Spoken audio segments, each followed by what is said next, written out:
പിബരേ രാമരസം പിബരേ രാമരസം രസനേ പിബരേ രാമരസം. തൃശൂർ ജില്ലയിലെ പായമ്മൽ എന്ന സ്ഥലത്താണ് നാലമ്പലങ്ങളിൽപ്പെട്ട പായമ്മൽ ശത്രുഘ്ന ക്ഷേത്രം സ്ഥിതി ചെയ്യുന്നത്. കേരളത്തിലെ ചുരുക്കം ചില ശത്രുഘ്ന ക്ഷേത്രങ്ങളിൽ ഒന്നാണിത്. ഇരിങ്ങാലക്കുട മതിലകം വഴിയിലുള്ള അരീപ്പാലം എന്ന സ്ഥലത്തു നിന്നും ഏകദേശം 1 കിലോമീറ്റർ അകലെയാണ് പായമ്മൽ ക്ഷേത്രം. ഇരിങ്ങാലക്കുട കൂടൽമാണിക്യം ക്ഷേത്രത്തിൽ നിന്നും 6 കിലോമീറ്റർ മാത്രം ദൂരമുള്ള ഈ ക്ഷേത്രത്തിൽ ത്യാഗസന്നദ്ധത പ്രാവർത്തികമാക്കാൻ കഴിയാത്ത പുരാണ കഥാപാത്രമായ ശത്രുഘ്നനാണ് പ്രധാന പ്രതിഷ്ഠ. ദ്വാരകയിൽ ശ്രീകൃഷ്ണൻ പൂജിച്ചിരുന്ന 4 ചതുർബാഹു വിഗ്രഹങ്ങളിൽ പ്രായേണ വലിപ്പം കുറഞ്ഞ വിഗ്രഹമാണ് ഇവിടെ പ്രതിഷ്ഠിച്ചിരിക്കുന്നത്. ഈ ക്ഷേത്രസന്നിധിയിൽ നിന്ന് പ്രാർത്ഥിക്കുമ്പോൾ എന്തെന്നില്ലാത്ത മനസമാധാനവും മനഃശാന്തിയും സംതൃപ്തിയും വിശ്വാസികൾക്ക് ലഭിക്കുന്നുവെന്നത് ഒരു യാഥാർത്ഥ്യമാണ്.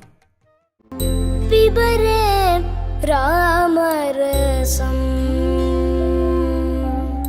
ശ്രീ പുഷ്പക ബ്രാഹ്മണ സേവാ സംഘം തൃശൂർ പ്രാദേശിക സഭാ യുവവേദിയുടെ കർക്കിടക മാസത്തോടനുബന്ധിച്ചുള്ള പിബരേ രാമരസത്തിന്റെ 4ാം അധ്യായത്തിലേക്ക് ഏവർക്കും സ്വാഗതം. കർക്കിടക മാസത്തിൽ രോഗശമനത്തിനും പാപനാശത്തിനുമെല്ലാം ദശപുഷ്പങ്ങളുടെ സ്ഥാനം ഒഴിച്ചുകൂടാനാവാത്തതാണ്. തലയിൽ ചൂടുന്നതിനും ശീബോധിക്ക് വെക്കുമ്പോഴും കർക്കിടകക്കഞ്ഞി തയ്യാറാക്കുമ്പോഴും അതുപോലെ തന്നെ കർക്കിടക ചികിത്സയിലും ദശപുഷ്പങ്ങൾ ഒഴിച്ചുകൂടാനാവാത്തതാണ്. ദശപുഷ്പങ്ങൾ പൂവാങ്കുറുനില, കറുക, കയ്യോന്നി, നിലപ്പന, വിഷ്ണുക്രാന്തി, ചെറുള, തിരുതാടി, ഉഴിഞ്ഞ, മുക്കുറ്റി എന്നിവയാണ്. പിബരേ രാമരസത്തിന്റെ 4ാം അധ്യായത്തിലേക്ക് ഒരിക്കൽ കൂടി ഏവർക്കും സ്വാഗതം. പിബരേ രാമരസം.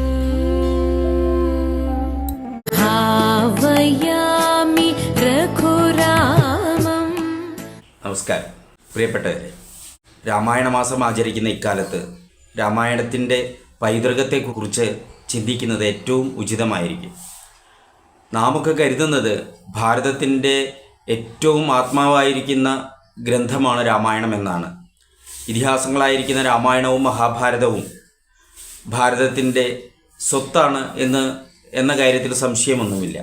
പക്ഷേ വാത്മീകി രാമായണം ഭാരതത്തിൻ്റെ സ്വത്താണെങ്കിലും രാമകഥ യഥാർത്ഥത്തിൽ ഭാരതത്തിൻ്റെ മാത്രം സ്വത്തല്ല.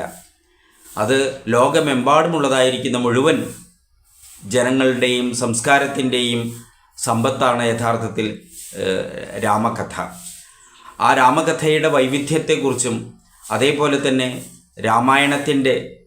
രാമായണ കഥയുടെ ലോക പൈതൃകത്തെക്കുറിച്ചുമാണ് നിങ്ങളോട് ഇന്ന് സംസാരിക്കാൻ ഉദ്ദേശിക്കുന്നത്. ഭാരതീയരായ നമ്മൾ ഓരോരുത്തരുടെയും ആത്മാവാണ് രാമായണം എന്ന കൃതി. ആ രാമായണം ആദികാവ്യമായി ലോകം മുഴുവൻ കരുതപ്പെടുന്നു. അതായത് കവിതയിൽ എഴുതിയിരിക്കുന്ന ആദ്യത്തെ ഗ്രന്ഥമാണ് രാമായണമെന്ന്, അതാണ് വാത്മീകി രാമായണം എന്നാണ് പൊതുവായി അംഗീകരിക്കപ്പെട്ടിട്ടുള്ള യാഥാർത്ഥ്യം. എന്നാൽ രാമകഥ അതിനും എത്രയോ മുമ്പ്, അതിനും എത്രയോ വിപുലമായിട്ടുള്ള രീതിയിൽ മറ്റു പല ഭാഗങ്ങളിലും ഉണ്ടായിരുന്നതായിട്ടുള്ള അറിവ് നമുക്ക് കൗതുകം നൽകും. കാരണം കാവ്യരൂപത്തിൽ അത് ആദ്യമായിട്ട് വാൽമീകിയാണ് എഴുതി ആദികാവ്യമാക്കിയതെങ്കിലും രാമകഥയുടെ ഉൽപ്പത്തിയും ആ രാമകഥയുടെ പ്രചാരവും മനുഷ്യകുലം ഉണ്ടായ ആ കാലം മുതൽക്ക് തന്നെ ഉണ്ടായിരുന്നതാണെന്ന് വളരെ വ്യക്തമാണ്.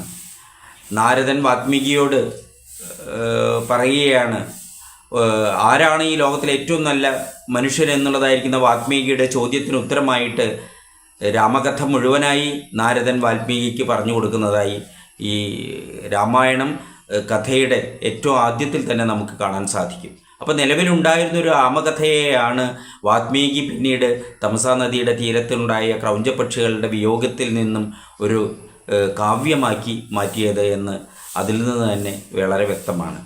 ഇനി ഈ രാമായണ കഥയുടെ ലോക പൈതൃകം എങ്ങനെയാണ് എന്ന് നമുക്ക് ഒന്ന് വിശദമായി നോക്കാം. ലോകത്തിലെ ഏറ്റവും നല്ല മനുഷ്യനാര് എന്നതിൻ്റെ ഉത്തരമായിട്ടാണ് രാമായണം പിറക്കുന്നത്, രാമൻ ഉണ്ടാകുന്നത്, രാമായണം ഉണ്ടാകുന്നത് എന്നർത്ഥം.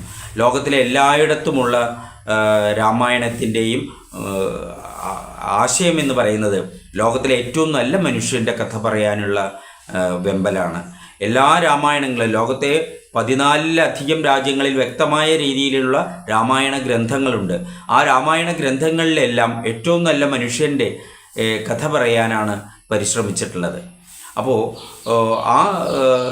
അത് പ്രത്യേകിച്ചും നമ്മുടെ പരിസര പ്രദേശങ്ങളായിരിക്കുന്ന നമ്മുടെ സംസ്കാരം വ്യാപകമായി കണ്ടുകൊണ്ടിരുന്നതായിട്ടുള്ള പ്രദേശങ്ങളിലെ രാമായണ കഥകളിലേക്ക് അല്ലെങ്കിൽ അവിടുത്തെ രാമായണങ്ങളിലേക്ക് പ്രവേശിക്കുന്നത് നമുക്ക് വളരെ രസകരമായിരിക്കും എന്നുള്ളത് കൊണ്ട് ഓരോന്നും തുടങ്ങാം.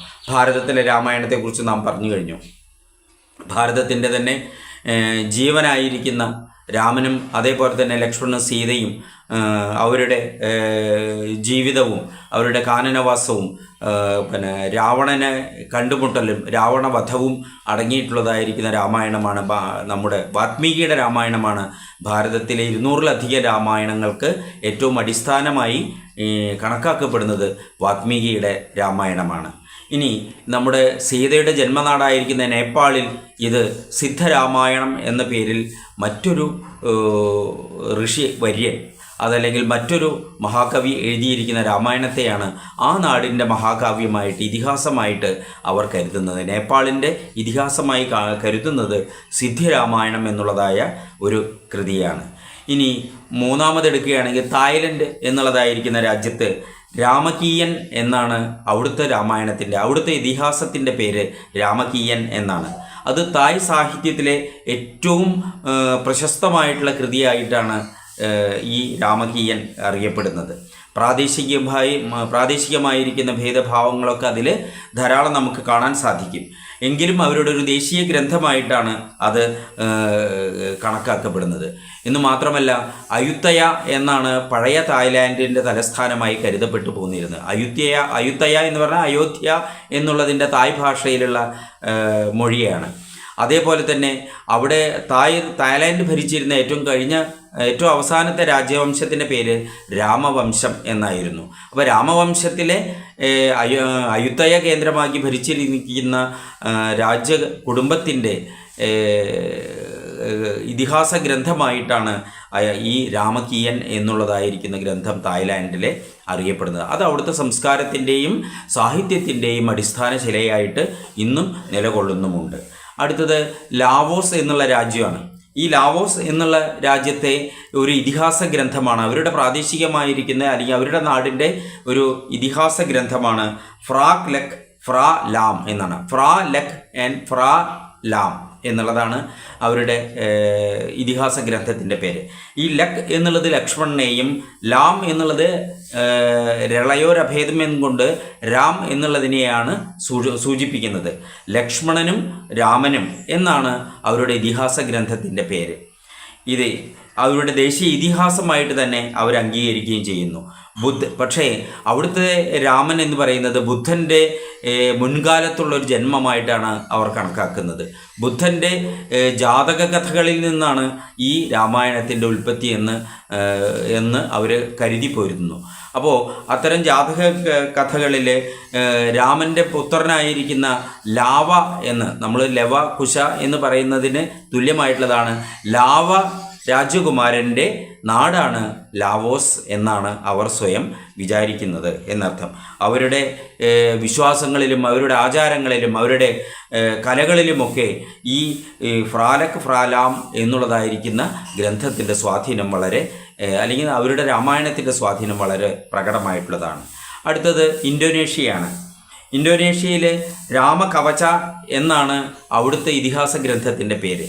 രാമകവച എന്നുള്ളത് അത് വയം എന്നുള്ളതായിരിക്കുന്ന നാടകങ്ങളിലൂടെ അവരുടെ സാംസ്കാരികമായിരിക്കുന്ന വേദികളിൽ വളരെ പ്രശസ്തമായിട്ടുള്ള രീതിയിൽ അവർ അവതരിപ്പിക്കുന്നതാണ്. ഞങ്ങൾ കഴിഞ്ഞ പ്രാവശ്യം നേരിട്ട് ബാലിയിലൊക്കെ പോയി കഴിഞ്ഞപ്പോൾ ഈ നാടകമൊക്കെ കാണുകയുണ്ടായി. അതിൽ നമ്മുടെ രാമായണ കഥയിൽ നിന്ന് യാതൊരു മാറ്റവുമില്ലാതെ ആ രാമായണം ആകെ ഉള്ളതായിരിക്കുന്ന മാറ്റം ജടായു വന്ന് രക്ഷിക്കുന്നതായിട്ട് അല്ലെങ്കിൽ സീതയെ അപഹരിക്കുന്നത് തടയാൻ വേണ്ടി ശ്രമിക്കുന്നതിന് പകരം ശ്രമിക്കുന്നതിൻ്റെ ആ കഥയ്ക്ക് ജടായുവിന് പകരം ഗരുഡനാണ് അവിടെ കഥാപാത്രമായിട്ട് പ്രത്യക്ഷപ്പെടുന്നത് എന്നുള്ളതാണ് വ്യത്യാസം.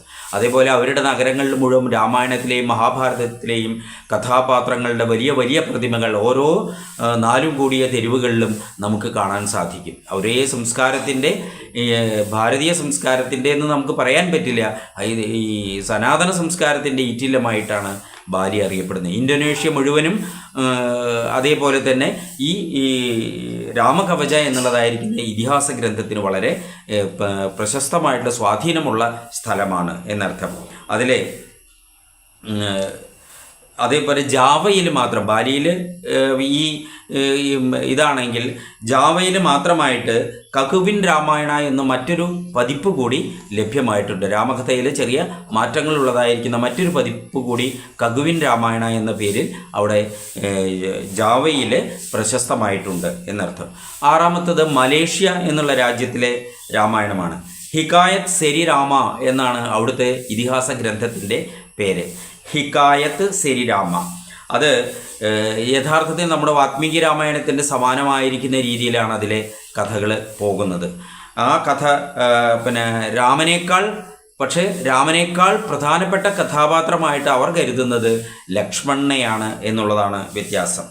അത് ആ ഒരു കൗതുകം നമുക്ക് അതിൽ ദർശിക്കാൻ കഴിയും. അടുത്തത് കംബോഡിയ എന്നുള്ള രാജ്യമാണ്. അവിടുത്തെ അവരുടെ ചരിത്രപരമായിട്ട് ഇതിഹാസ ഗ്രന്ഥം എന്ന് പറയുന്നത് റീംകർ എന്നാണ്. റീംകർ എന്നുള്ളത് കംബോഡിയ ഭാഷയിൽ നിന്ന് നമ്മൾ വിവർത്തനം ചെയ്തു കഴിഞ്ഞാൽ രാമകീർത്തി എന്നാണ് ആ ഗ്രന്ഥത്തിൻ്റെ പേര്. രാമൻ്റെ കീർത്തിയാണ് ആ ഗ്രന്ഥത്തിലും ഉടനീളം വിവരിക്കുന്നത്. അതിൽ അവരുടെ സംസ്കാരത്തിൻ്റെ അവിഭാജ്യ ഘടകമായിട്ടുള്ള ഗ്രന്ഥമാണ് ഈ റീംകർ എന്നുള്ളത്. ബുദ്ധമത തത്വങ്ങളാണ് അതിൽ ഏറെയും പ്രതിപാദിക്കുന്നത് എന്നുള്ളതാണ് ഏറെ രസകരം. അടുത്തത് ശ്രീലങ്ക. നമുക്കറിയാം ശ്രീലങ്കയും രാമായണവുമായിട്ട് വളരെ അടുത്ത ബന്ധമുണ്ടെന്ന്. പക്ഷേ നാം ഉദ്ദേശിക്കുന്ന രീതിയിലുള്ള രാവണൻ്റെ നാടായിട്ടുള്ള രീതിയിൽ അത് നമുക്ക് കാണാൻ സാധിക്കുമോ എന്ന കാര്യത്തിൽ വളരെ സംശയമുണ്ട്. അങ്ങനെ പല ചരിത്രകാരന്മാരും പറയുന്നുണ്ട്.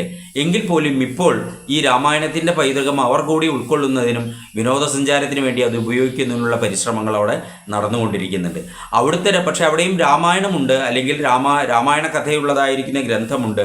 ജാനകിഹരൺ എന്നാണ് അവിടുത്തെ ഇതിഹാസം പോലെ അവർ കരുതുന്നതായിരിക്കുന്ന ഗ്രന്ഥത്തിൻ്റെ പേര് എന്നർത്ഥം. അടുത്തത് മ്യാൻമറാണ്, അല്ലെങ്കിൽ ബർമ്മയാണ്. ആ ബർമ്മയിലെ ഗ്രന്ഥത്തിൻ്റെ പേര് യമസത്താവ് എന്നാണ്. യമായനം എന്നാണ് അവിടുത്തെ ഗ്രന്ഥത്തിൻ്റെ പേര്. യമായനം എന്നാണ്. യമൻ എന്ന് പറഞ്ഞാൽ രാമൻ എന്നാണ് അവിടുത്തെ വാക്കുകൾ, അവിടുത്തെ രീതിയിൽ അത് ഭാഷയിൽ ഉച്ചരിക്കുമ്പോൾ. അപ്പോൾ രാമായണം തന്നെ, അല്ലെങ്കിൽ യമായനം തന്നെ സത്താവ് എന്ന് പറഞ്ഞു കഴിഞ്ഞാൽ ജാതക കഥ എന്നാണ്. അപ്പോൾ ബുദ്ധ കഥയായിരിക്കുന്ന ജാതക കഥയായിട്ടാണ് അവരും ഈ രാമായണ കഥയെ അവരും ഉൾക്കൊള്ളുന്നത് എന്നർത്ഥം. അപ്പോൾ അത് നൃത്ത നാടകങ്ങളുടെയൊക്കെ അടിസ്ഥാനമായിരിക്കുന്ന ഇതിഹാസ ഗ്രന്ഥമായിട്ട് തന്നെയാണ് അവർ പ്രതിപാദിക്കുന്നത്. മേരി ഡസീം എന്നാണ് സീത എന്ന കഥാപാത്രത്തിൻ്റെ മ്യാൻമറിലുള്ളതായിരിക്കുന്ന പേര്. അടുത്തത് ജപ്പാനാണ്. ഹോബുൾസുഷു എന്നും അതേപോലെ ബോണ്ടൻ കോക്കു എന്നും രണ്ട് ഗ്രന്ഥങ്ങളായാണ് അവിടെ, അല്ലെങ്കിൽ രണ്ട് പതിപ്പുകളായാണ് രാമായണം അറിയപ്പെടുന്നത്. ഹോബുൾസുഷു അതേപോലെ ബോണ്ടൻ കോക്കു എന്നീ രണ്ട് കൃതികളാണ് ഈ രാമായണ കൃതികളായിട്ട് അവിടെ കരുതപ്പെടുന്നത്. രണ്ട് പതിപ്പുകളാണ്. അതിൽ തമാവകൻ എന്നുള്ള ഉൾതമാവകൻ എന്നുള്ളതായിരിക്കുന്ന രണ്ടാമത്തേതിൽ തമാവകൻ എന്നുള്ളതാണ് ശ്രീരാമൻ എന്ന കഥാപാത്രത്തിൻ്റെ പേരായി അതിൽ പറയപ്പെടുന്നത്. അദ്ദേഹം ഒരു പുല്ലാങ്കുഴൽ വാദകൻ കൂടിയാണ്. നമ്മുടെ മഹാഭാരതത്തിലെ കൃഷ്ണനെ കൂടി അവിടെ യോജിപ്പിച്ചിട്ടുണ്ടോ എന്ന് നമുക്ക് ഒരു സംശയം തോന്നാൻ സാധിക്കും. അതേപോലെ ബാരാമൻ രാജ ആണ് രാവണനായിട്ടുള്ള കഥാപാത്രത്തിൻ്റെ പേര്. ഈ തമാവകൻ്റെ പത്നിയായിരിക്കുന്ന ഹിമേഗിനി എന്ന രാജകുമാരിയെ കട്ടുകൊണ്ടുപോവുകയും അവരെ തടവിൽ നിന്ന് രക്ഷിക്കുകയും ചെയ്യുന്ന കഥയുടെ അതേ രൂപം തന്നെയാണ് ഈ ജാപ്പാനിലെ ഹോബുൾസുഷു അതേപോലെ ബോണ്ടൻ കോക്കു എന്നീ രണ്ട് ഗ്രന്ഥങ്ങളിലും പ്രതിപാദിക്കുന്ന കഥകൾ. അടുത്തത് ഫിലിപ്പൈൻസിലാണ്. അവിടെ മഹാരാഡിയ ലവാന എന്നാണ് അവിടുത്തെ അവരുടെ ഇതിഹാസ ഗ്രന്ഥത്തിൻ്റെ പേരായി പറയുന്നത്. അതും രാമായണ കഥ തന്നെ പ്രതിപാദിക്കുന്നതാണ് എന്നർത്ഥം. അത് സംഗീത നാടക നൃത്തങ്ങളിലേക്കൊക്കെ അടിസ്ഥാനമായിരിക്കുന്ന ഗ്രന്ഥമായിട്ടാണ് ഇന്നും അവിടെ നിലനിൽക്കുന്നത് എന്നർത്ഥം. ഇനി ചൈനയിലും ഈ രാമായണ കഥകൾ ഒട്ടേറെ കാണാൻ സാധിക്കും. ഒരു ഗ്രന്ഥമായി കാണുന്നില്ലെങ്കിലും ലീഡു ജിജിങ് എന്നുള്ളതായിരിക്കുന്ന ബുദ്ധമത ഗ്രന്ഥത്തിൻ്റെ ഭാഗമായിട്ട് രാമായണ കഥ അതിൽ വളരെ വിശദമായിട്ട് പ്രതിപാദിക്കുന്നുണ്ട് എന്നർത്ഥം. ഇതേ രാമൻ്റെ കഥ തന്നെയാണ് അതിൽ അവിടെ വിശദമായിട്ട് അവരുടെ ഗ്രന്ഥത്തിൻ്റെ ഒരു ഭാഗമായിട്ടുള്ള രീതിയിൽ ഈ കഥ വളരെ പ്രശസ്തമായിട്ടുള്ളതാണ് ചൈനയിലും എമ്പാടും. അതേപോലെ തന്നെ സൺവു കോങ് എന്നുള്ളതായിരിക്കുന്ന ഒരു വാനരൻ്റെ ഒരു കുരങ്ങൻ്റെ കഥ ഇതിഹാസ നാടോടി കഥകളായിട്ട് അവിടെ വ്യാപകമായി പ്രചരിച്ചിട്ടുണ്ട്. ആ നാടോടി കഥകളിൽ മുഴുവൻ നമ്മുടെ ഹനുമാൻ്റെ വീരസാഹസിക കൃത്യങ്ങളെയാണ് അവിടുത്തെ ഈ സൺവു കോങ് എന്നുള്ളതായിരിക്കുന്ന വാനര കഥാപാത്രത്തിൻ്റെ കഥകളായിട്ട് പറയപ്പെടുന്നു. അതും രാമായണത്തിൻ്റെ സ്വാധീനം തന്നെയാണ് എന്ന് നമുക്ക് വ്യക്തമായിട്ട് പറയാൻ സാധിക്കുന്നതാണ്. മംഗോളിയയിലും സമാനമായിരിക്കുന്ന ഒരു ഇതിഹാസമുണ്ട്, രാമായണത്തിനോട് സമാനമായിരിക്കുന്ന ഒരു ഇതിഹാസം ഉണ്ട്. അതേപോലെ ഇനി അവിടെ മാത്രമല്ല, യൂറോപ്പിലും അതേപോലെ റഷ്യയിലും ഒട്ടേറെ സ്ഥലങ്ങളിൽ നിന്ന് ഈ രാമായണ കഥയുമായി ബന്ധപ്പെട്ടിട്ടുള്ള ഒട്ടേറെ ചിത്രങ്ങളൊക്കെ കണ്ടെടുത്തതായിട്ട് പറയുന്നുണ്ട്. പക്ഷെ അവിടെ നിന്ന് ഒന്നും പുസ്തകങ്ങൾ കണ്ടെടുത്തിട്ടുള്ളതായി കിട്ടിയിട്ടില്ല. എന്നാൽ പല പല ചുമർ ചിത്രങ്ങളിലും അതേമാതിരി തന്നെ മറ്റു പലതരത്തിലുള്ള ചിത്രങ്ങളിലും രണ്ട് പുരുഷന്മാരും ഒരു സ്ത്രീയും ഒരു കുരങ്ങനും കൂടി നിൽക്കുന്നതായിരിക്കുന്ന ചിത്രങ്ങളൊക്കെ യൂറോപ്പിൻ്റെ പല ഭാഗങ്ങളിൽ നിന്നും കണ്ടെത്തിയത് അവിടെ രാമായണ കഥ പരിചിതമായിരുന്നു എന്നുള്ളതിൻ്റെ തെളിവായിട്ട് ചരിത്രകാരന്മാർ ചൂണ്ടിക്കാട്ടിയിട്ടുണ്ട്. എന്തായാലും ഈ രാമകഥ എന്ന് പറയുന്നത് ലോകത്തിൻ്റെ മുഴുവൻ ഒരു പൈതൃകമായിട്ടുള്ളതാണ്. ആ പൈതൃകത്തെ ഏറ്റവും ശക്തമാക്കി നിലനിർത്തുന്ന രാഷ്ട്രമാണ് നമ്മുടെ ഭാരതം. അതിലെ വാത്മീകിയുടെ കൃതിയാണ് ഏറ്റവും പ്രശസ്തമായിട്ടുള്ളത് എന്നുള്ളത് കൊണ്ട് നമുക്ക് തീർച്ചയായിട്ടും അഭിമാനിക്കാം. ലോകത്തിലെ ഏറ്റവും നല്ല മനുഷ്യൻ്റെ കഥ പറയുന്നതായ ഗ്രന്ഥമാണ് രാമായണം. ആ രാമായണത്തിലെ വാത്മീകി രാമായണം എന്ന ഏറ്റവും അതിശ്രേഷ്ഠമായിരിക്കുന്ന ഗ്രന്ഥത്തിനെ ഓർമ്മപ്പെടുത്തുന്നതായിരിക്കുന്ന ഈ രാമായണ മാസം ശരിയായിട്ട് രാമായണത്തെക്കുറിച്ചുള്ള പഠനത്തിനായിട്ട് നമുക്ക് ഉപയോഗിക്കാം എന്ന് മാത്രം പറഞ്ഞുകൊണ്ട് ഞാൻ എൻ്റെ വാക്കുകൾ അവസാനിപ്പിക്കുന്നു. നന്ദി. പിബരേ രാമരസം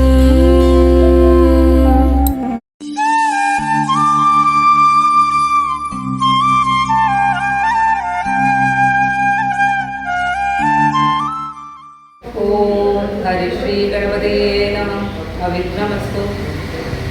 श्रीराम राम राम श्रीरामचन्द्र जय, श्रीराम राम राम श्रीरामभद्र जय, श्रीराम राम राम सीताभिराम राम, श्रीराम राम राम लोकाभिराम जय, श्रीराम राम राम रावणान्तका राम, श्रीराम मम हरि रमदां राम राम, श्रीराघवात्मा राम, श्रीराम रमापदे, श्रीराम रमणीय विग्रह नमोस्तुते।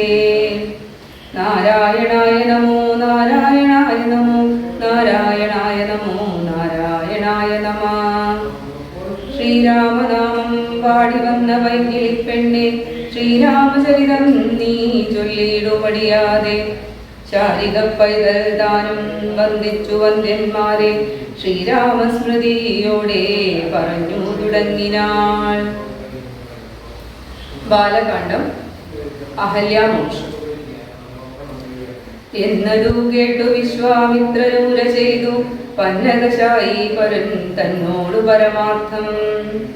കേട്ടാലും പുരാവൃത്തമെങ്കിലോ കുമാരനി, വാട്ടമില്ലാതെ തപസ്സുള്ള ഗൗതമമുനി, ഗംഗാരോദസി നല്ലോരാശ്രമത്തിങ്കലത്ര, മംഗളം വർദ്ധിച്ചിടും തപസാ വാഴും കാലം.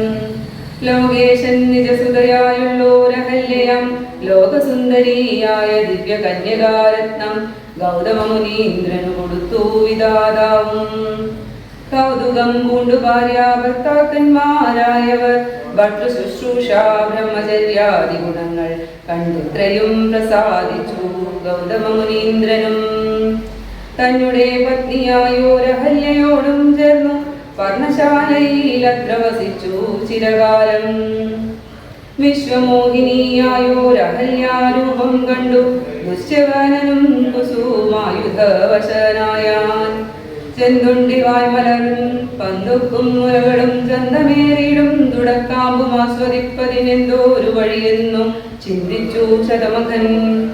ചെന്താർ പാണാർത്തിക്കൊണ്ടു സന്താപം മുഴുക്കയാൽ സന്തതം മനക്കാമ്പിൽ സുന്ദരഗാത്രീ രൂപം ചിന്തിച്ചു ചിന്തിച്ചനങ്കാന്തനായി വന്നാനല്ലോ.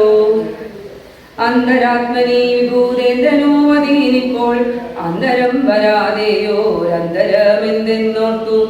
ലോകേശാത്മജ സുതനന്ദനനുടെ രൂപം നാഗനായകൻ കൈക്കൊണ്ടന്തയാമാതീങ്കൽ.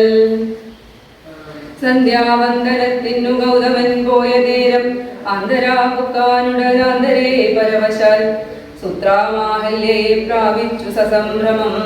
സത്വരം പുറപ്പെട്ട നേരത്തു ഗൗതമനും മിത്രൻ തന്നുദയമൊട്ടടുത്തീരെന്നു കണ്ടു. ബദ്ധസന്ദേഹം ചെന്ന നേരത്തു കാണായി വന്നു. വൃത്രാരാധിക്കു മുനിശ്രേഷ്ഠനെ ബലാലപ്പോൾ വിത്രസ്തനായ എത്രയും വേപതുകൊണ്ടു നിന്നാൻ. തന്നുടെ രൂപം പരിഗ്രഹിച്ചു വരുന്നവൻ തന്നെ കണ്ടതി കോപം കൈക്കൊണ്ടു മുനീന്ദ്രനും. നില്ലുനില്ലാരാകുന്നതെന്തിതു ദുഷ്ടാത്മാവേ, ചൊല്ലു ചൊല്ലെന്നോടു നീ എല്ലാമേ പരമാർത്ഥം. വല്ലാതെ മമ രൂപം കൈക്കൊള്ളുവാനെന്തു മൂലം നിർലജ്ജനായ ഭവാനേതൊരു മഹാഭാവി. സത്യമെന്നോട് ചൊല്ലിയിടറിഞ്ഞേനല്ലോ തവ വൃത്താന്തം പറയായിൽ ഭസ്മമാക്കിയിടുമിപ്പോൾ. ചൊല്ലിനാനതു നേരം താപസേന്ദ്രനെ നോക്കി സ്വർലോകാധിപനായ കാമകിങ്കരനഹം. വല്ലായ്മയെല്ലാം അകപ്പെട്ടിതു മൂഢത്വം കൊണ്ടെല്ലാം എന്തിനു വടി പൊറുത്തു കൊള്ളേണമേ. സഹസ്രഭകനായി ഭവിക്ക ഭവാനി സഹിച്ചിടുക ചെയ്ത ദുഷ്ടകർമ്മമെല്ലാം. തപസ്സീശ്വരനായ ഗൗതമൻ ദേവേന്ദ്രനെ ശപിച്ചാശ്രമമകം മുക്കപ്പോൾ അഹല്യയും വേപതുകൊണ്ടു നിൽക്കുന്നതു കണ്ടരുൾ ചെയ്തു. താപസോത്തമനായ ഗൗതമൻ കോപത്തോടെ കഷ്ടമെത്രയും തവ ദുർവൃത്തം ദുരാചാരേ ദുഷ്ടമാനസേ തവ സാമർത്ഥ്യം നന്നുപാരം. ദുഷ്കൃതമൊടുങ്ങുവാനിതിന്നു ചൊല്ലിയിടുവൻ നിഷ്കൃതിയായുള്ളൊരു ദുർധര മഹാവ്രതം.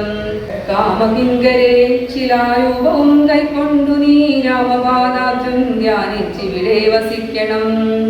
നീഹാരാതപവായുവർഷാദികളും സഹിച്ചാഹാരാദികളേതും കൂടാതെ ദിവാരാത്രം. നാനാജന്തുക്കളൊന്നും ഇവിടെയുണ്ടായി വരാം. കാനനദേശേ മതീശാശ്രമേ മനോഹരേ. ഇങ്ങനെ പല ദിവ്യവത്സരം കഴിയുമ്പോൾ എങ്ങെഴുന്നള്ളും രാമദേവനും അനുജനും. ശ്രീരാമപാദാംബോധ സ്പർശമുണ്ടായിടുന്നാൾ തീരും നിന്ദുരിതങ്ങളെല്ലാം എന്നറിഞ്ഞാലും. പിന്നെ നീ ഭക്തിയോടെ പൂജിച്ചു വഴി പോലെ നന്നായി പ്രദക്ഷിണം ചെയ്തു കുമ്പിട്ടു കൂപ്പി നാഥനെ സ്തുതിക്കുമ്പോൾ ശാപമോക്ഷവും വന്നു. ഭൂതമാനസയായാൽ എന്നെയും ശുശ്രൂഷിക്കാം എന്നരുൾ ചെയ്തു മുനി ഹിമവൽ പാർശ്വം ബുക്കാൻ. അന്നു തൊട്ടിവിടെ വാണിടിനാളഹല്യയും. നിന്തിരുമലരടിച്ചെന്തറിപ്പൊടിയേൽപ്പാൻ എന്തൊരു കഴിയില്ലെന്നു ചിന്തിച്ചു ചിന്തിച്ചുള്ളിൽ സന്താപം പൂണ്ടു പൂണ്ടു സന്തതം വസിക്കുന്നു. സന്തോഷ സന്താനമേ ചിന്താമണേ. ആരാലും കണ്ടുകൂടാതൊരു പാഷാണാംഗിയായി ഘോരമാം തപസ്സോടും ഇവിടെ വസിക്കുന്ന ബ്രഹ്മനന്ദനായ ഗൗതമ പത്നിയുടെ കൽമശേഷവും നിന്നുടെ പാദങ്ങളാൽ ഉന്മൂലനാശം വരുത്തിയിടണമെന്നു തന്നെ നിർമ്മലയായി വന്നിടും അഹല്യാദേവി എന്നാൽ. ഘാതിനന്ദനൻ ദാശരഥിയോടേവം പറഞ്ഞാശു തൃക്കയും പിടിച്ചുടജാങ്കണം ബുക്കാൻ. ഉഗ്രമം തപസ്സോടു വിരിക്കും ശിലാരൂപമഗ്രേ കാണ്ടെന്നു കാട്ടിക്കൊടുത്തു മുനിവരൻ. ശ്രീപാദാംബുജം മുന്നിലേ വച്ചിതു രാമദേവൻ. ശ്രീപതി രഘുപതി സൽപതി ജഗൽപതി രാമോഹമെന്നു പറഞ്ഞാമോദം പൂണ്ടുനാഥൻ. കോമളരൂപൻ മുനിപത്നിയെ വണങ്ങിനാൻ. അന്നേരം നാഥൻ തന്നെ കാണായിരഹല്യയ്ക്കും വന്നോരാനന്ദമേതും ചൊല്ലാവതല്ലയല്ലോ.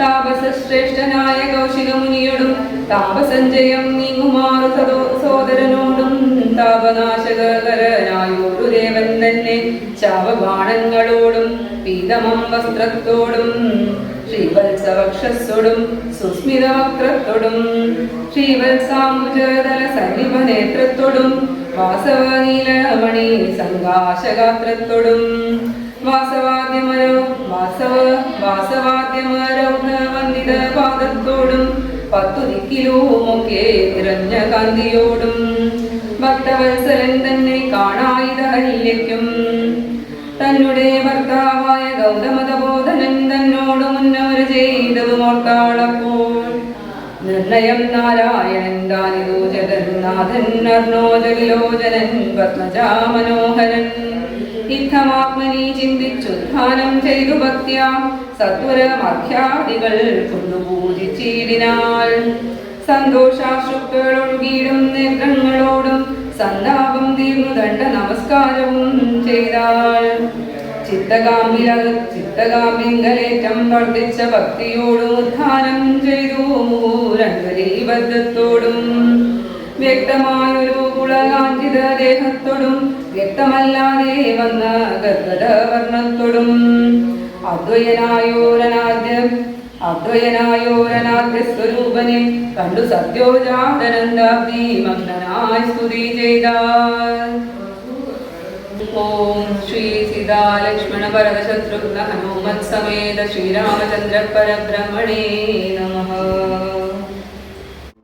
പിബരേ രാമരസം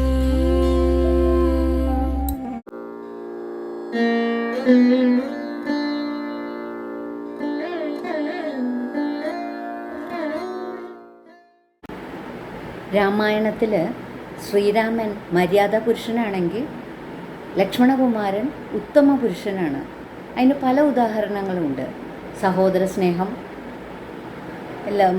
സഹോദരനോടുള്ള വിശ്വാസം, പിന്നെ കുലം അല്ലെങ്കിൽ കുടുംബത്തിനോടുള്ള ആ കുടുംബത്തിന് വേണ്ടി എന്തും ത്യജിക്കുവാനുള്ളൊരു കഴിവ് എന്നിവയെല്ലാം ഒത്തിണങ്ങിയ ഒരു വ്യക്തിയാണ് ലക്ഷ്മണകുമാരൻ. അതിന് പല ഉദാഹരണങ്ങളുണ്ട്. ആദ്യമായിട്ട് നമ്മുടെ ശ്രീരാമൻ കാട്ടിലേക്ക് പോവുകയാണ്. എപ്പോൾ പട്ടാഭിഷേകത്തിൻ്റെ തൊട്ടു മുന്നിൽ ഭരതന് രാജ്യഭാരം കിട്ടുന്നതിന് വേണ്ടി കൈകേയി ശ്രീരാമനെ കാട്ടിലേക്ക് 14 കൊല്ലം പോകാനായിട്ടാണ് പറയണത്. ലക്ഷ്മണനോട് പറഞ്ഞിട്ടൊന്നുമില്ല. പക്ഷേ ലക്ഷ്മണൻ ഒപ്പം ഇറങ്ങി പുറപ്പെട്ടു. എന്താ കാരണം?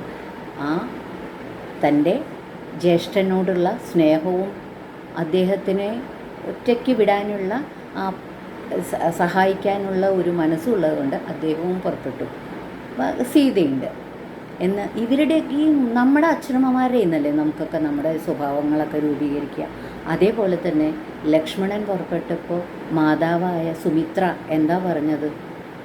അച്ഛൻ അല്ലെങ്കിൽ ശ്രീരാമനെ അച്ഛനായി കണക്കാക്കുക, സീതാദേവിയെ അമ്മയായി കണക്കാക്കുക, വനത്തിനെ അയോധ്യയായിട്ട് കണക്കാക്കുക, എന്നാൽ സുഖമായിട്ട് പോയി തിരിച്ചു വരാമെന്നാണ് പറഞ്ഞത്. അങ്ങനെ പറഞ്ഞ് തൻ്റെ കർമ്മം ചെയ്യുന്നതിന് വേണ്ടി അമ്മ മകനെ പറഞ്ഞയക്കുകയാണ്. അത് പിന്നെ ക്ഷമ, ഭയങ്കര ക്ഷമയാണ് ഈ ലക്ഷ്മണകുമാരന്. സീതാദേവി മായാവിയായ മാരീചൻ്റെ വാക്ക് കേട്ട് എന്ത് മനസ്സിന് മുറിവേൽപ്പിക്കുന്ന വാക്കുകളാണ് പറഞ്ഞത്. അദ്ദേഹം പൊട്ടിക്കരിയല്ലാതെ വേറെ ഒന്നും തിരിച്ചു പറഞ്ഞിട്ടില്ല. ആ സമയത്ത് സീതാദേവിയെ അപഹരിച്ചിട്ട് പോവുകയും ചെയ്തു രാവണൻ. അപ്പോൾ പോകുമ്പോൾ തൻ്റെ ആഭരണങ്ങളിൽ ചിലത് കിഴിയാക്കിയിട്ടിട്ട് താഴത്തേക്ക് ഇട്ടു അടയാളം ആയിട്ട്. അതൊരു വാനരന് കിട്ടിയിട്ട് അത് ശ്രീരാമന് കൊടുത്തപ്പോൾ ശ്രീരാമൻ കണ്ണ് നിറഞ്ഞിട്ട് കാണാൻ പറ്റണില്ലേ അത് സീതാദേവിയുടെ ആഭരണമാണോ. അപ്പം ലക്ഷ്മണനോട് നോക്കാൻ പറഞ്ഞപ്പോൾ ലക്ഷ്മണൻ എന്താ പറഞ്ഞത്? എനിക്കതിലെ പാദസരം മാത്രം മനസ്സിലായി, മറ്റൊന്നും അറിയില്ല. കാരണം എന്താ, എന്നും നിത്യം വണങ്ങുന്ന കാൽപാദങ്ങളാണ് ജ്യേഷ്ഠൻ്റെ ഭാര്യയുടെ, ഏടത്തിയമ്മയുടെ കാൽപാദങ്ങൾ അമ്മയാണ് എന്ന് വിചാരിച്ച് എന്നും വണങ്ങുന്നതാണ്. അപ്പോൾ എനിക്ക് പാദസരം നല്ല ഓർമ്മ ഉണ്ട് എന്നുള്ളത്. അപ്പോൾ അദ്ദേഹത്തിൻ്റെ ആ ഒരു ജ്യേഷ്ഠ ഭാര്യയോടുള്ള ആ സ്നേഹവും വിശ്വാസവും അതിൽ നിന്ന് മനസ്സിലാക്കാം. പിന്നെ ഈ ക്ഷമയുടെ നെല്ലിപ്പലക കാണുന്ന അദ്ദേഹം തന്നെ ക്ഷമ ചോദിക്കാനും ഒരു മടിയില്ല. സുഗ്രീവൻ ഒന്നും ഇദ്ദേഹത്തിനെ സീതയെ കണ്ടുപിടിക്കാൻ വേണ്ടിയിട്ട് ഒന്നും ചെയ്യാതെ ഇരിക്കുകയാണെന്ന് വിചാരിച്ചിട്ട് സുഗ്രീവൻ്റെ ഭവനത്തിലേക്ക് ശ്രീരാമൻ ദേഷ്യപ്പെട്ട് പോവുകയാണ്. അപ്പോഴാണ് എല്ലാം വാനരന്മാരെയൊക്കെ പല സ്ഥലങ്ങളിലേക്കും അയച്ചിട്ടുണ്ട് എന്നൊക്കെ മനസ്സിലാവണത്. അപ്പോൾ എന്താ ഈ ക്ഷമ ചോദിച്ചു സുഗ്രീവനോട്. ശ്രീരാമൻ്റെ സ്നേഹം കൊണ്ടാണ്, ശ്രീരാമനോടുള്ള സ്നേഹം കൊണ്ടാണ് ദേഷ്യം വന്നത്. പക്ഷേ സുഗ്രീവൻ എല്ലാം ചെയ്തു എന്ന് പറഞ്ഞപ്പോൾ പെട്ടെന്ന് തന്നെ ക്ഷമ ചോദിച്ചിട്ട് ആ ക്ഷമ ചോദിക്കലോടുകൂടി ആ ബന്ധം കൂടുതൽ ദൃഢമാവുകയാണ് ചെയ്തത്. പിന്നെ സീതയെ ദുഷ്കീർത്തി ഭയന്ന് സീതയെ വാൽമീകി മഹർഷിയുടെ അടുത്തേക്ക് കാട്ടിലേക്ക് പറഞ്ഞു വിടുകയാണ് ശ്രീരാമൻ. ആരാണ് കൊണ്ടുപോകുന്നത്? ലക്ഷ്മണൻ. ആ കൊണ്ടുപോകുന്നതിലുള്ള ആ വിഷമം പറയണത് എന്താ? ഞാൻ ചെയ്ത പാപം കാരണമാണ് എന്നെ നിയോഗിച്ചത് സീതാദേവിയെ കൊണ്ടുവിടാൻ, അല്ലാതെ ശ്രീരാമനെ പഴിക്കുകയോ സീതയെ പഴിക്കുകയോ ഒന്നുമല്ല. എൻ്റെ വിഷമം, എൻ്റെ സങ്കടം അല്ലെങ്കിൽ എൻ്റെ പാപം കൊണ്ട് മാത്രമാണ് എനിക്ക് ഈ ഗതി വന്നത് എന്നാണ് പറയണത്. അത്രമാത്രം വേറൊരാളെ കുറ്റം പറയാൻ ഇദ്ദേഹം ശ്രമിക്കില്ല. രണ്ടാമത് ഈ തിരിച്ചു അവിടെ വിട്ട് പൊട്ടിക്കരയണം. അപ്പോൾ സീതാദേവി ജ്യേഷ്ഠനെ കാണാണ്ടിയാണ് ഇദ്ദേഹം പൊട്ടിക്കരയണേന്നാണ് വിചാരിക്കുന്നത്. അത്രമാത്രം സഹോദര ബന്ധം സീതയ്ക്ക് പോലും അറിയാം. തിരിച്ചു വന്ന് രാമൻ വിഷമിച്ചിരിക്കുമ്പോൾ ശ്രീരാമൻ വിഷമിച്ചിരിക്കുമ്പോൾ ലക്ഷ്മണനെ ശ്രീരാമൻ ഉപദേശിച്ചിട്ടുണ്ട്. ലക്ഷ്മണോപദേശത്തിൽ അതേ വാക്കുകൾ തന്നെ തിരിച്ചു പറഞ്ഞ് ശ്രീരാമനെ വിഷമം കുറയ്ക്കുകയാണ് ലക്ഷ്മണൻ ചെയ്യുന്നത്. ആ ഒരു ഭാഗം ഭയങ്കര നമുക്ക് തന്നെ നല്ല വിഷമമായിട്ട് തോന്നും. പിന്നെ ഇദ്ദേഹം ചെറുപ്പം തൊട്ടിട്ട് രാമൻ ത്യജിക്കുന്നവരെ ഒപ്പം തന്നെയാണ്, രാമൻ്റെ നിഴല് പോലെ ഒപ്പം ഉണ്ടായിരുന്നു. അവസാനം എന്താ ഉണ്ടായത്? യമൻ മുനിയുടെ വേഷത്തിൽ വന്നിട്ട് ശ്രീരാമനോട് സംസാരിക്കുമ്പോൾ ആരും പുറത്തുനിന്ന് വരരുത് എന്ന് ചട്ടം കെട്ടി. ആ ചട്ടം കെട്ടിയപ്പോൾ ശ്രീരാമൻ ആരെയാണ് നിയോഗിച്ചത്? ലക്ഷ്മണനെയാണ് നിയോഗിച്ചത് അവിടെ പോയി കാവൽ നിൽക്കാൻ. അപ്പം സാക്ഷാൽ ദുർവാസാവ് വന്നു. ദുർവാസാവ് വന്നപ്പോൾ ഇദ്ദേഹം പറഞ്ഞു ഇത്തിരി വിഷമമുണ്ട് എന്ന്. പക്ഷേ ദുർവാസാവ് ശപിക്കുമെന്ന ഘട്ടം വന്നപ്പോൾ ഞാൻ ഇല്ലാതെ ആയാലും എൻ്റെ കുലം ഉണ്ടാവാണ്ടിരിക്കരുത്, അതിനൊന്നും പറ്റരുത് എന്ന് പറഞ്ഞിട്ട് പോയി. ശ്രീരാമൻ എന്ത് ചെയ്തു? വധിക്കുന്നതിന് തുല്യമായ ലക്ഷ്മണനെ ഉപേക്ഷിച്ചു. സരയൂ നദിയിൽ പോയിട്ട് സ്വർഗാരോഹണം ചെയ്യുകയാണ് പിന്നെ ഉണ്ടായത്.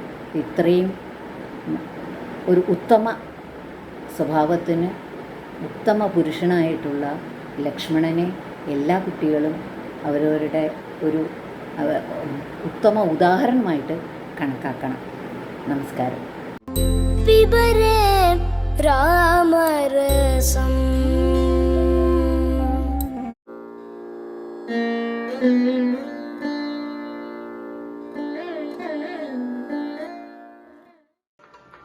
ഭജരേ രേ മാനസ ശ്രീരഘുവീരം ഭജരേ രേ മാനസ ശ്രീരഘുവീരം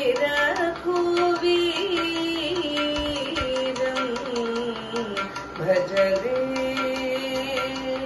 രേ മാനസ ശ്രീരഘുവീരം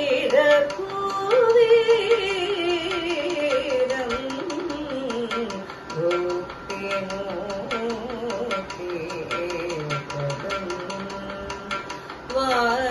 വാസുദേവം ഹരിം ഭൂതിമോഖിപദം വാസുദേവം ഹരിം ഭജരേ രേ മാനസ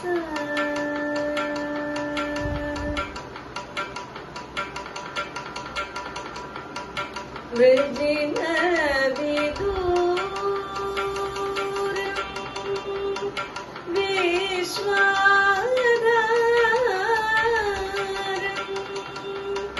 വൃജിന വിദൂരം വിശ്വാധാരം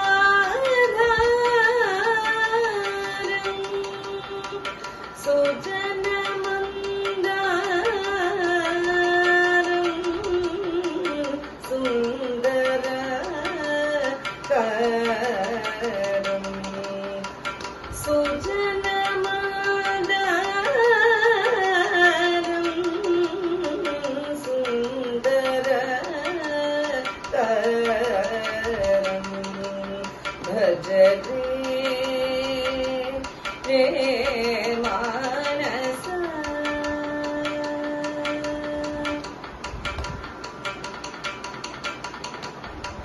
രാവണ മരണനം രക്ഷിത ഭുവനം രാവണ മരണനം രക്ഷിത ഭുവനം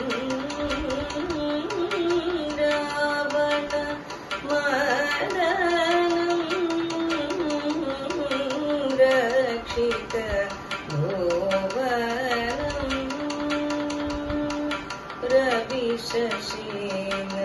രവിശശീനയനം രവിജാതി വാനരം രവിജാതി വാനര പരിവൃത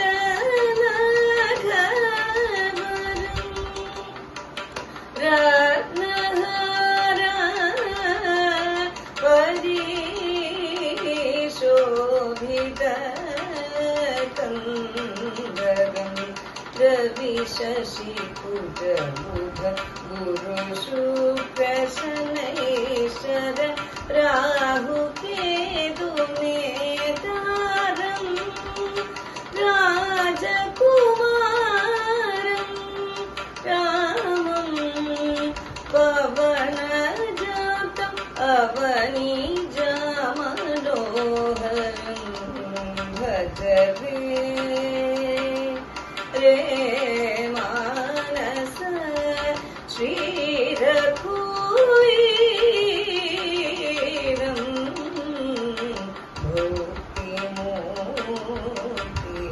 ഭൂതിമൂർത്തിപദം വാസുദേവം ഹരിം ഭജരേ രേ മാനസ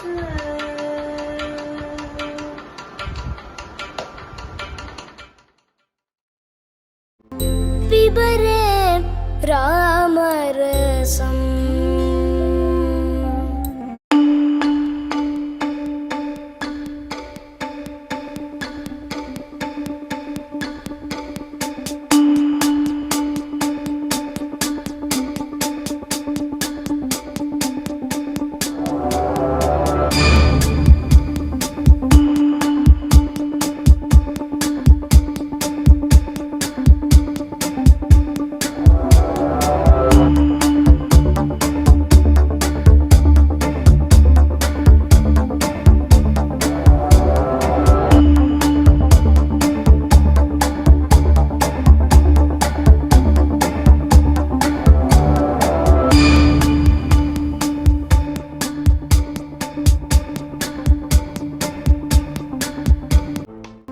പിബരേ രാമരസം